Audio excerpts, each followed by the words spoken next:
ನಿಮಗೂ kidney stone ಆಗಿದೆಯಾ? Kidney stone ಆಗಿದೆ ಅಥವಾ ಇಲ್ವಾ ಅಂತ ಡೌಟ್ ಇದೆಯಾ? ಬನ್ನಿ ಹಾಗಾದರೆ ಕಿಡ್ನಿ ಸ್ಟೋನ್ ಆದಾಗ ಯಾವ ರೀತಿಯ ಸಿಂಪ್ಟಮ್ಸ್ ಇರುತ್ತೆ ನೋಡೋಣ. ನನ್ನ ಹೆಸರು doctor Raju R, senior consultant urologist ಮತ್ತು ಆಂಡ್ರಾಲಜಿಸ್ಟ್.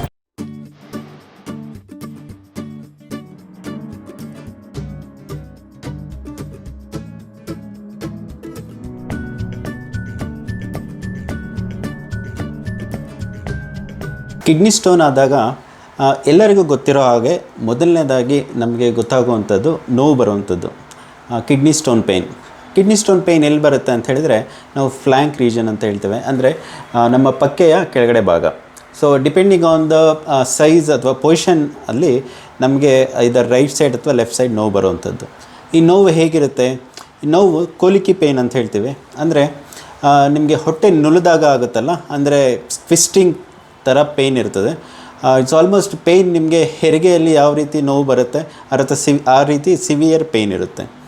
ಪೇಯ್ನ್ ಏನಕ್ಕೆ ಆಗುತ್ತೆ ಅಂತ ಹೇಳಿದರೆ, ಕಿಡ್ನಿಯಲ್ಲಿ ಸ್ಟೋನ್ ಇದ್ದಾಗ ಆ ಸ್ಟೋನು ಯಾವುದಾದ್ರೂ ನ್ಯಾರೋ ರೀಜನಲ್ಲಿ ಬಂದು ಸಿಗಾಕೊಂಡು, ಅಂದರೆ ಮೂರು ನ್ಯಾರೋ ರೀಜನ್ ಇರುತ್ತೆ ಕಿಡ್ನಿಯಲ್ಲಿ. ಅಂದರೆ ಕಿಡ್ನಿಯಿಂದ ಯೂರಿನ್ ಪೈಪ್ ಅಥವಾ ಯುರೇಟರ್ ಅಂತ ಹೇಳ್ತೇವೆ. ಯುರೇಟರ್ ಕಿಡ್ನಿಗೆ ಅಟ್ಯಾಚ್ ಆಗುವಂಥ ಜಾಗ ಮತ್ತು ಯುರೇಟರ್ ಬ್ಲಾಡರ್ಗೆ ಅಟ್ಯಾಚ್ ಆಗುವಂಥ ಜಾಗ ಸ್ವಲ್ಪ ಸಣ್ಣ ಇರುತ್ತೆ. ಆ ನ್ಯಾರೋ ರೀಜನಲ್ಲಿ ಕಿಡ್ನಿ ಸ್ಟೋನ್ ಬಂದು ಸಿಗಾಕೊಂಡಾಗ ಆ ಕಿಡ್ನಿ ಅಗಲ ಆಗ್ತಾ ಹೋಗ್ತದೆ. ಇದಕ್ಕೆ ನಾವು ಹೈಡ್ರೋಯೂರೋಟೋನೆಫ್ರೋಸಿಸ್ ಅಂತ ಹೇಳ್ತೇವೆ.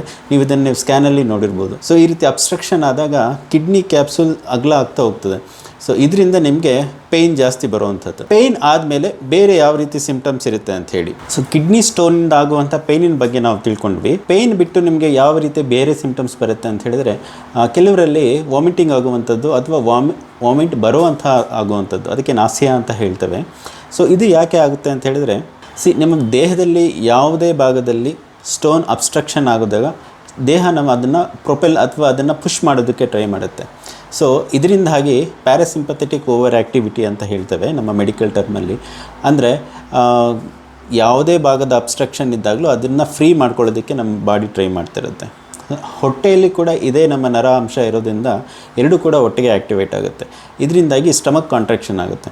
ಸೊ ಸ್ಟೋನ್ ಅಬ್ಸ್ಟ್ರಕ್ಷನ್ ಆದಾಗ ಕಿಡ್ನಿ ಸ್ಟೋನ್ ಪೇಯ್ನ್ ಜೊತೆ ವಾಮಿಟಿಂಗ್ ಕೂಡ ಆಗುವಂಥದ್ದು. ಸೊ ಮೂರನೇದು ಸಿಂಪ್ಟಮ್ಸ್ ಏನಿರುತ್ತೆ ಅಂತ ಹೇಳಿದರೆ, ಯೂರಿನಲ್ಲಿ ರಕ್ತ ಹೋಗುವಂಥದ್ದು.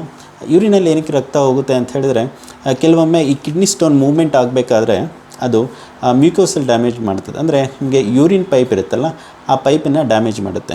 ಇದರಿಂದ ಬಿಟ್ಟು ಒಂದೊಂದು ಸರಿ ನಿಮಗೆ ಯೂರಿನ್ ಹೈ ಕಲರ್ಡ್ ಆಗುವಂಥದ್ದು ಅಥವಾ ಯೂರಿನಲ್ಲಿ ರಕ್ತ ಕಾಣಿಸ್ಕೊಳ್ಳುವಂಥದ್ದು ನಾವು ನೋಡ್ತೇವೆ. ನಾಲ್ಕನೇದು ಏನಿರುತ್ತೆ ಅಂತ ಹೇಳಿದರೆ, ಕೆಲವರಲ್ಲಿ ಯೂರಿನ್ ನಿಮಗೆ ಮತ್ತೆ ಮಾಡಬೇಕು ಅಂತ ಅನ್ನಿಸ್ತಾ ಇರುತ್ತೆ.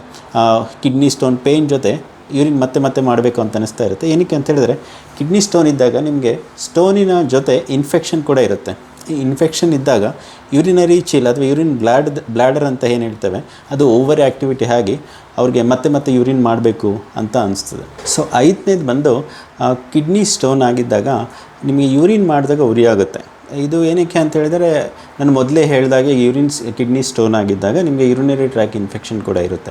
ಈ ಯೂರಿನರಿ ಟ್ರ್ಯಾಕ್ ಇನ್ಫೆಕ್ಷನ್ ಇದ್ದಾಗ ನಿಮಗೆ ಯೂರಿನ್ ಮಾಡಬೇಕಾದ್ರೆ ಉರಿ ಬರುವಂಥದ್ದು ಸರ್ವೇಸಾಮಾನ್ಯ. ಇದು ಬಿಟ್ಟು ಬೇರೆ ಯಾವ ಕಾರಣಕ್ಕೆ ಬರುತ್ತೆ ಅಂತ ಹೇಳಿದ್ರೆ, VUJ ಕ್ಯಾಲ್ಕುಲಸ್ ಅಂತ ಹೇಳ್ತೇವೆ. ಈ VUJ ಕ್ಯಾಲ್ಕುಲಸ್ ಅಂತ ಹೇಳಿದರೆ, ಯೂರಿನ್ ಪೈಪ್ ಯುರೇಟರ್ ಮತ್ತು ಯೂರಿನರಿ ಬ್ಲ್ಯಾಡರ್ ಅಟ್ಯಾಚ್ ಆಗುವಂಥ ಜಾಗ. ಈ ಜಾಗ ಯಾವಾಗಲೂ ನ್ಯಾರೋ ಇರುತ್ತೆ, ಅಂದರೆ ತುಂಬ ಸಣ್ಣ ಇರುತ್ತೆ. ಈ ಜಾಗದಲ್ಲಿ ನಿಮಗೆ ಕಿಡ್ನಿ ಸ್ಟೋನ್ ಅಥವಾ ಯುರೇಟರ್ ಸ್ಟೋನ್ ಸಿಕ್ಕಾಕೊಂಡಾಗ ನೀವು ಯೂರಿನ್ ಮಾಡಬೇಕಾದ್ರೆ ಉರಿ ಆಗುತ್ತದೆ.